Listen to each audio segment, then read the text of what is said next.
In this video, we will review the receiving functionality within RapidGO. To begin, we will tap on the receiving menu option. After tapping on receiving, we're prompted to select how we will receive. We have the option to receive from a vendor, from a purchase order, or a previously saved receiving.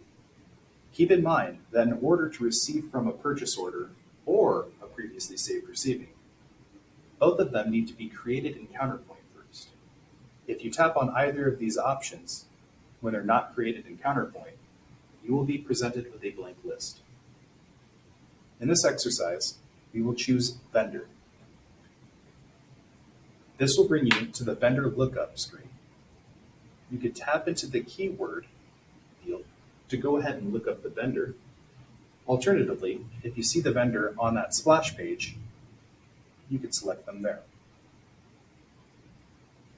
The receiving number will default to auto-assign.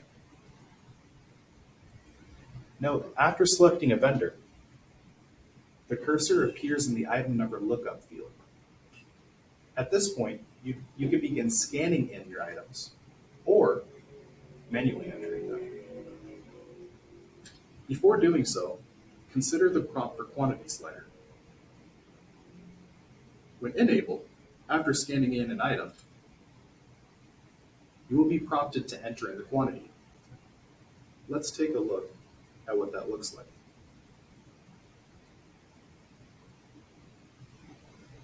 Here, we can hit either the plus or the minus sign to adjust the quantity, or we could tap directly into the field to specify a quantity. After you've scanned all of your items in from the receiving, before hitting the Done button, take a look at the information above. The total cost, total quantity, and other receiving information is listed here. If all looks correct, tap on the Done button. This will send the receiving to Counterpoint. Take note of the receiving number, as this is what you're going to want to look up once you enter receivings entered into Counterpoint.